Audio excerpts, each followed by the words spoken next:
The moment the ball left the hands of Caitlin Clark and arced toward the rim, the entire illusion surrounding women's professional basketball began to collapse in real time. This was not simply another possession, not another routine game, not another quiet return from injury. It was the opening shot of a power shift that the establishment had spent months desperately trying to delay. For more than 200 days the league had been functioning in a strange, uneasy silence, a system pretending it could operate normally while the most influential engine of its entire economy sat on the sidelines recovering, studying, recalibrating. During that time the mainstream sports media manufactured a polite, carefully sanitized narrative that the hierarchy of the league was intact, that the veterans still held the keys to the kingdom, that the old order remained stable. But the moment Clark stepped onto the hardwood again, that narrative shattered like glass under pressure. What unfolded on that court was not simply the return of a player, it was the reactivation of the single most disruptive force the sport has ever witnessed. When the coaching staff made the decision to keep her on the bench to begin the game, they attempted to disguise the move as strategy, as respect for veteran leadership, as a gentle reintegration process after a long absence. In reality it looked less like strategy and more like fear from an establishment that knows exactly what happens when Clark controls the game.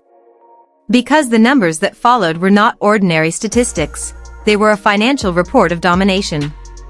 17 points, 12 assists, and a staggering +35 impact rating in limited minutes is not merely impressive, it is evidence of gravitational control over the geometry of basketball itself. When Clark is on the floor, defensive schemes stop behaving like organized systems and start reacting like panic responses. Opponents collapse, rotations scramble, and passing lanes open before defenders even understand the threat forming around them. Her vision operates like an advanced algorithm scanning vulnerabilities milliseconds before they become visible to the human eye. She manipulates space, tempo, and defensive pressure with surgical precision, turning teammates into high-efficiency scoring machines. Players who might struggle to create their own offense suddenly find themselves receiving perfectly timed passes for wide-open shots, their field goal percentages rising as if someone secretly rewrote the physics of the game. That is the real impact Clark has on the court. She upgrades the value of every player sharing the floor with her. And the coaching decision to keep that level of offensive nuclear power on the bench at the start of the game felt less like basketball strategy and more like corporate sabotage. Imagine a tech company building the most powerful artificial intelligence in its history and then locking it in the basement because middle management is afraid of losing influence. That is exactly what this looked like. The contrast became painfully obvious the moment Clark checked into the game. Suddenly the offense accelerated. The ball began flying across the court with precision and speed. The pace exploded. Transition opportunities appeared out of nowhere. The team transformed from a predictable half-court offense into a relentless scoring machine that forced defenders into constant reaction mode. Watching that shift felt like observing two completely different teams, one stagnant and hesitant when Clark was off the floor, the other explosive and unstoppable the moment she entered the equation. Even the league's most respected stars, players like Breanna Stewart and Nafisa Collier, represent the traditional structure of the game, operating brilliantly within established systems. Clark doesn't operate inside the system. She rewrites it. Her presence alone alters the pace, spacing, and rhythm of the sport, creating an entirely new ecosystem where speed and offensive creativity dominate everything. That is why the veterans feel the pressure. They understand that the league is shifting beneath their feet. The carefully constructed hierarchy that defined the last decade is dissolving in front of a new generation of players and fans who demand a faster, more explosive version of the game. And the most terrifying part for the establishment is that this transformation is only beginning. The deeper you examine that game, the clearer the underlying conflict becomes. Beneath the surface of box scores and polite press conferences lies a power struggle between the past and the future of the sport. The veterans who built the league, players like Chelsea Gray, deserve respect for their achievements, their championships, and the foundations they helped construct. But professional sports operate on a brutal truth. past accomplishments cannot slow the arrival of a generational force. The league's old guard understands this reality even if they rarely say it out loud. They can feel the shift in energy every time Clark checks into a game. The crowd reacts differently. The pace of play changes instantly. Defenses tighten. Teammates move with greater urgency because they know the ball could find them at any moment. When she sits on the bench, the intensity drops and the rhythm fades.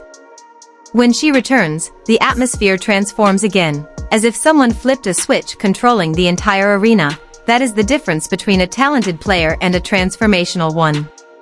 Clark doesn't simply contribute to the system, she becomes the system. And that is why the decision to start the game without her triggered such intense criticism from analysts and fans alike. It represented the lingering influence of locker room politics in a league that is rapidly evolving beyond them. In the modern era of high-speed basketball, hierarchy is determined by production, not tenure. The player who creates the most efficient offense, who generates the greatest competitive advantage, earns the keys to the franchise. Clark's performance made that truth impossible to deny. The moment she began orchestrating the offense, the team transformed into a synchronized scoring machine. Teammates who previously struggled to find rhythm suddenly thrived within her system. Players like Angel Reese became devastating partners in pick-and-roll actions, using their physical presence near the rim to finish the opportunities Clark created. Imagine a defense attempting to stop that combination. Defenders forced to respect Clark's deep shooting range while simultaneously protecting the paint against Reese's rebounding dominance. The result is chaos for opposing teams, a constant guessing game where every decision leads to another open scoring opportunity.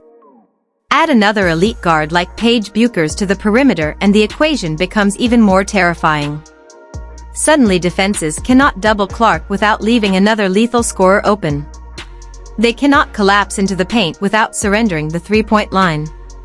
They cannot slow the tempo without risking transition opportunities. It becomes a mathematical puzzle with no correct answer. And that reality exposes the larger controversy that has followed Clark since her arrival at the professional level. When the roster for the 2024 Summer Olympics was announced without her name, fans immediately questioned the decision. Officials insisted it was about experience, about rest, about the timing of her rookie season. But watching performances like this one forces a different interpretation to emerge. Imagine the global stage of the Olympics with Clark orchestrating the offense, launching deep three-pointers, threading impossible passes through defenses, and turning international competition into a showcase of her unique style. The narrative of that tournament might have shifted entirely toward her dominance, overshadowing the veterans who had carried the national program for years. Whether intentional or not, the result was the same. Clark remained off that roster, and the basketball world was left wondering what might have happened if she had been unleashed on that stage.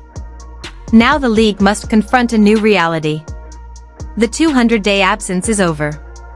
The hesitation, the cautious integration, the political balancing acts inside locker rooms, they cannot continue forever. Every minute Clark spends on the bench represents lost momentum, lost entertainment value, and lost opportunity for the league to fully embrace its most dynamic star. Fans recognize it. Opponents recognize it. Even the veterans who compete against her recognize it in quiet moments when the cameras are off. The era of slow, methodical, veteran-dominated offense is fading. In its place rises a faster, more aggressive style built on pace, spacing, and relentless creativity. Clark embodies that evolution more clearly than any player before her. She doesn't just participate in the modern game, she defines it. And if the league's leadership refuses to fully embrace that transformation, they risk being left behind by the very momentum she generates. Because the truth revealed in that game is impossible to hide, the future of women's professional basketball is already on the floor, already rewriting the rules, already forcing the entire sport to adapt to a new standard of speed, skill, and spectacle. The question is no longer